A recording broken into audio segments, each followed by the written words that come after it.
Hola, buenas noches. Mi nombre es Robert Alexander Quiñones. Soy estudiante de medicina de la Universidad de las Américas.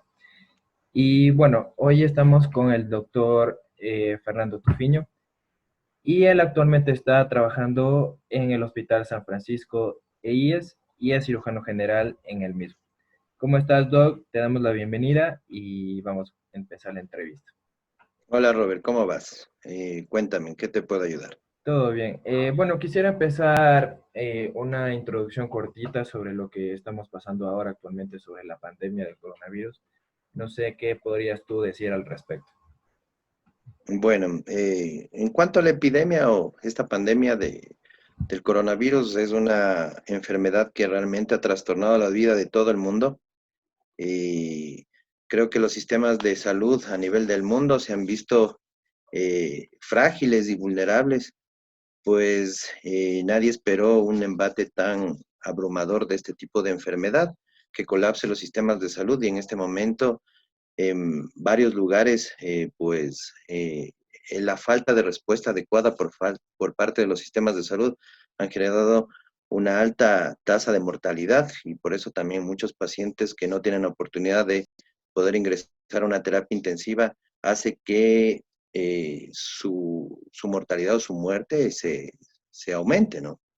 Y lamentablemente es una enfermedad con la que vamos a tener que subsistir y de aquí unos meses, los próximos años, pues el tema de la vacuna sería la única solución que podría frenar el embate de esta enfermedad. Sin embargo, hasta que llegue a nuestro país va a ser complicado y muy difícil y entonces hay que tomar en cuenta las recomendaciones y las medidas que se han dado y sobre todo en el tema del aislamiento, del lavado de manos, del uso adecuado de los equipos de protección, que creo que son las cosas claves en este tipo de pandemias.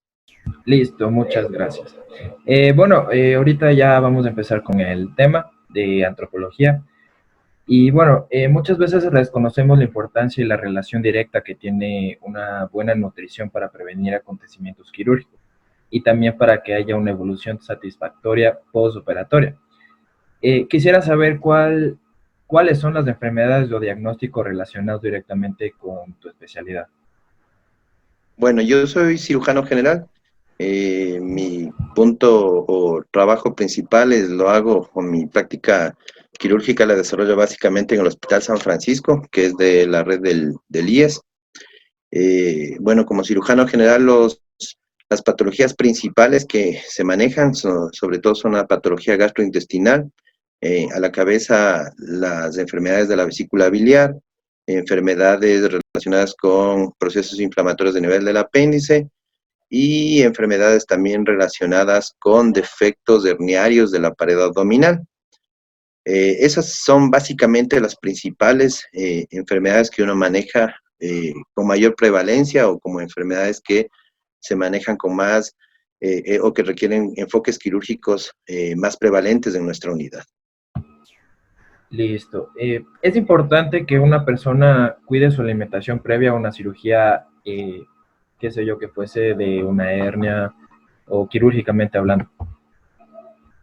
O sea, el tema específico como que exista algún tipo de alimento que uno deje de consumirlo semanas o días o meses previos a una cirugía, no existe en general. O sea, no hay alimentos que puedan generar reacciones adversas o causar un mal pronóstico en la evolución quirúrgica o posquirúrgica de un paciente.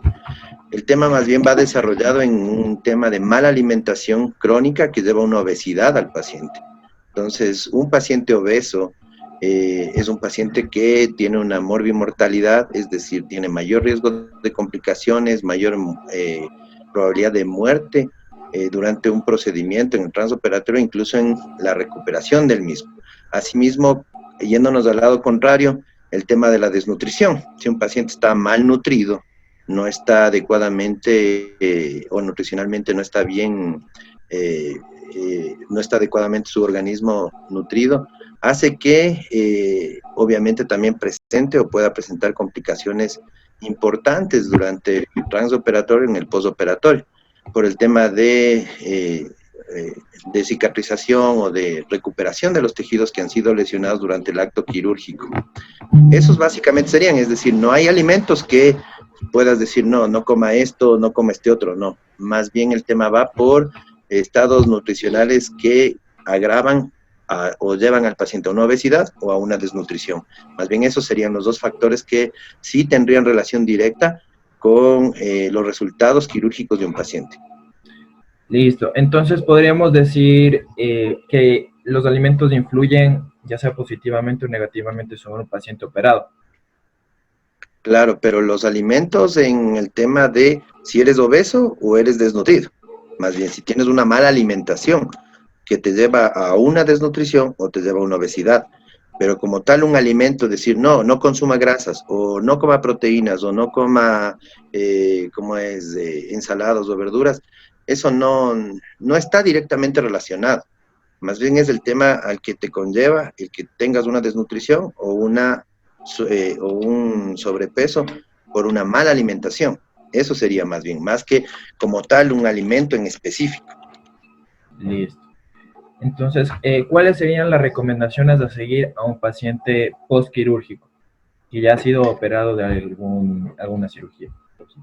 Claro, ahí por ejemplo, el contexto cambia, porque un paciente que ha sido sometido a una cirugía, después de un procedimiento quirúrgico, puede conllevar el mismo procedimiento anestésico, la manipulación de los órganos intraabdominales de un paciente, pueden conllevar a un hilio posoperatorio, que se llama, es decir, no hay una adecuada motilidad del intestino, del estómago, que hacen que los movimientos peristálticos del intestino se vean un poco más disminuidos.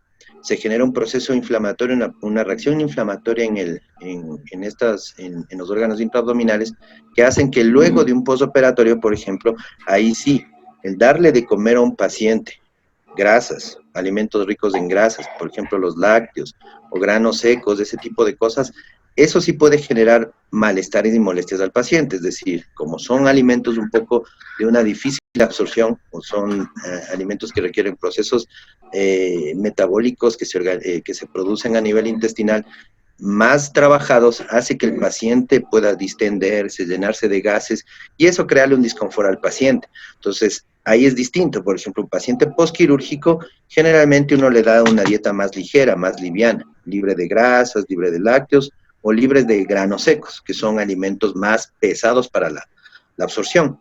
Eso es temporal. Generalmente se utiliza como norma un protocolo, más o menos un transcurso de una semana, evitar ese tipo de alimentos hasta que el proceso inflamatorio, el proceso de recuperación del paciente se dé y luego de eso se reintegra a su dieta habitual. Listo, Doc. Entonces, bueno, gracias por haber compartido este espacio con nosotros.